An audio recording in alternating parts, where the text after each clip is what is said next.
บันส่วนสบายดีทุกคนมากินตำน้ำกันวันนี้เนาะวันนี้มาต้องตำมะฮุงควักควักโคตรใส่กันเลยโคกเอากับบ่คอยมาทุกคนได้อย่างกินเที่ยงวันนี้กินตำน้ำกันเด้อตำมะฮุงวันนี้เป็นอยากตำมะฮุง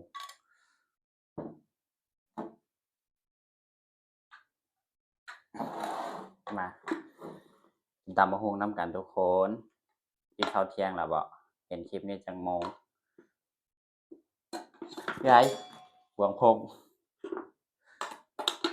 มาทุกคนบ่วงก็จะพงความมาหิวเขาวเนาะ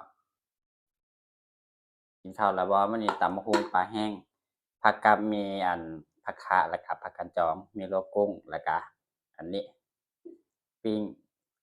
คางหมูอยู่ข้างหมูมาทุกคนมากินนำกันเด้อ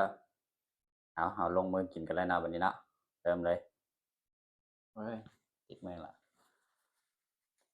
ทุกคนได้หยังกินเที่ยงก็คอมเมนต์กันแหน่เด้อคำแรกปิ้งคางลูกหมูอืมครับอืม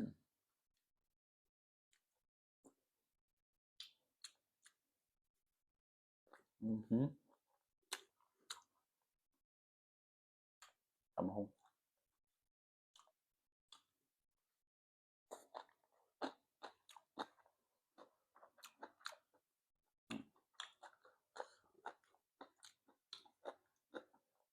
ค่ะ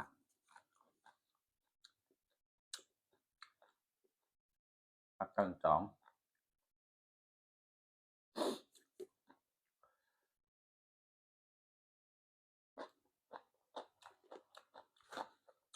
กินข้าวเที่ยงแล้วบ่ทุกคนได้อย่างกินเนาะ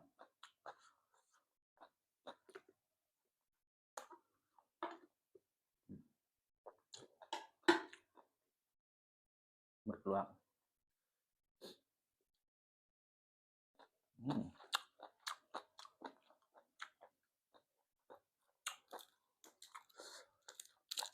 อืมไปทางไปแห้งกับตำบักหุ่งเนี่ยเข้ากันขนาดเข้ากันดีอืม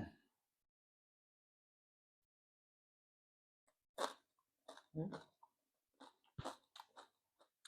ครับ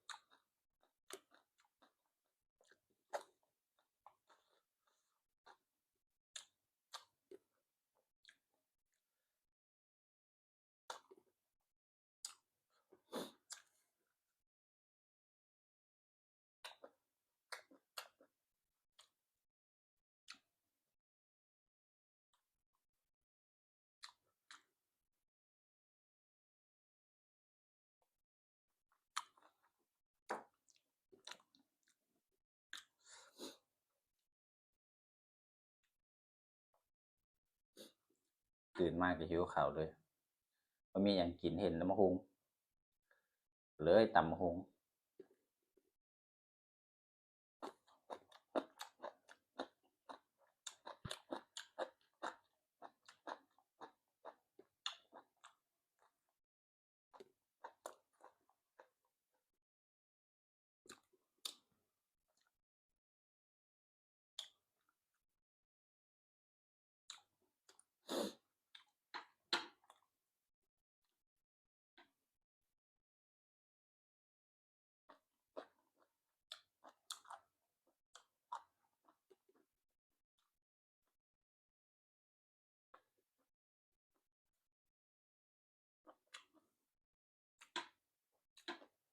ผักกาดจอม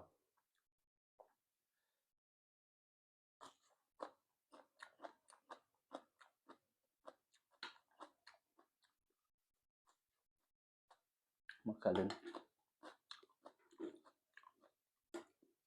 ปีน้ำบักหุ่งอยู่พี่เบิดน้ำตับ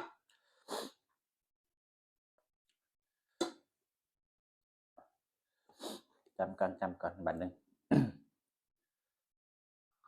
อืม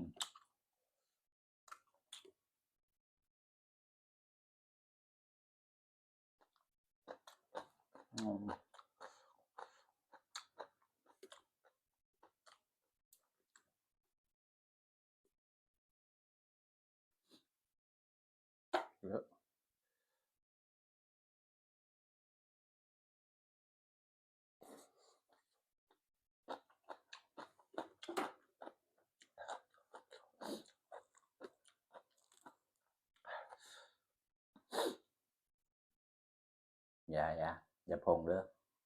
อย่าพง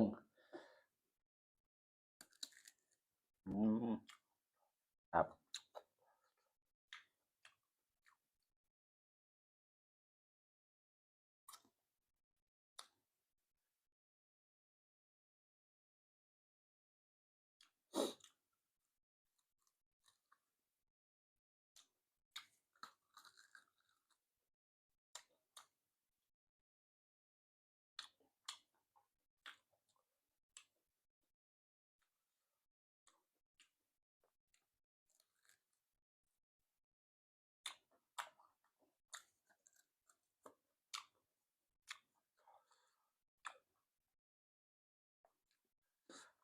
มะนาว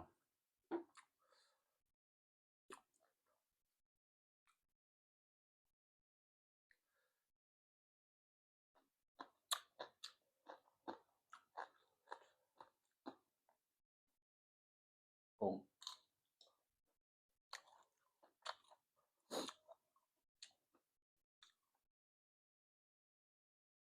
กินยามใดก็แซ่บยามนั้นตำหุงมีเบื่อ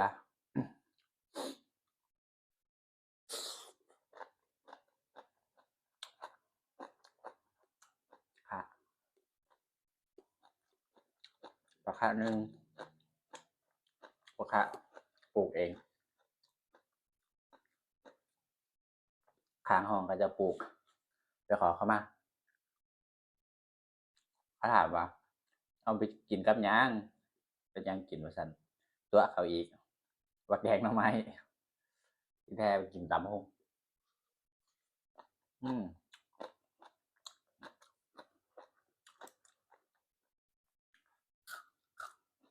ปลาแห้ง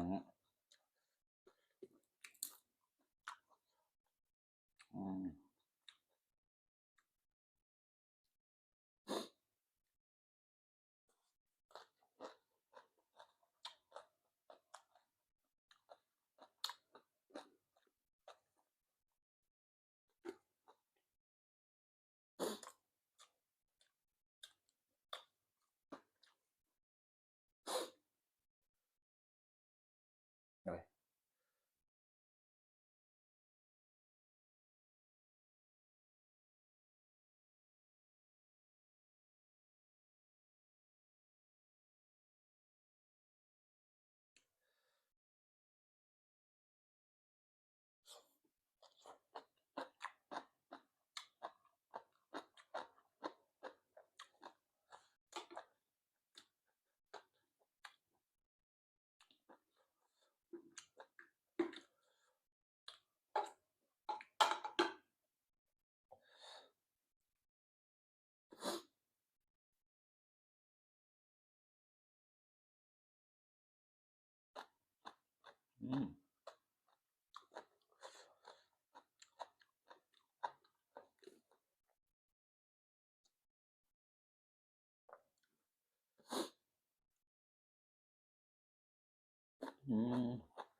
ครับ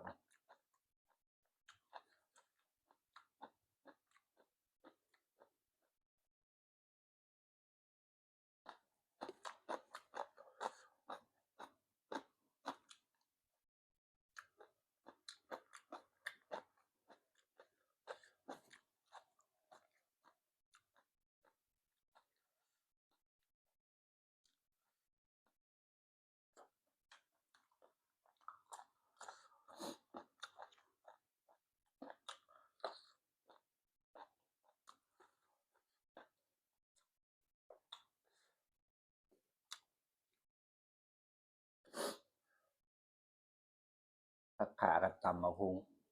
เข้ากันดีปานพี่สังตะกี้บ่เคยกินว่าคิว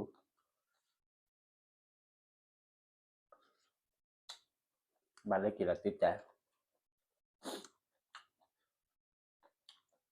แซ่บ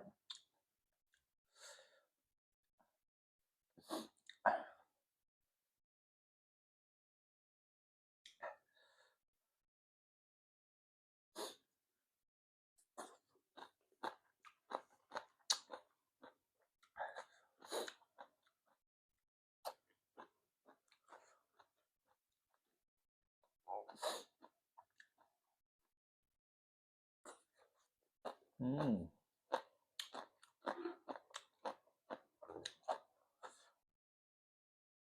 อืม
กุ้ง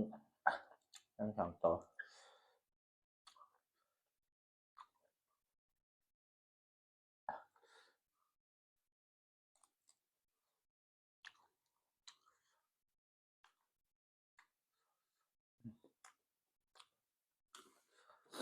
ตัวสุดท้ายคำสุดท้ายแล้วพี่น้องเบิดคำนี้ก็สิพอก่อนมื้อหน้าค่อยมาพอกันใหม่เนาะ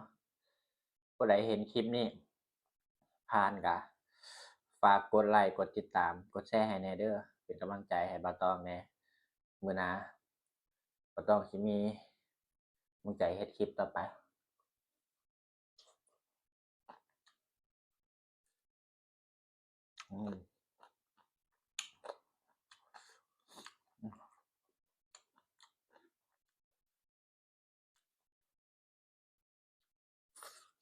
อืมคลิปนี้ก็สิขอจบไว้ส่ำนี้เนาะ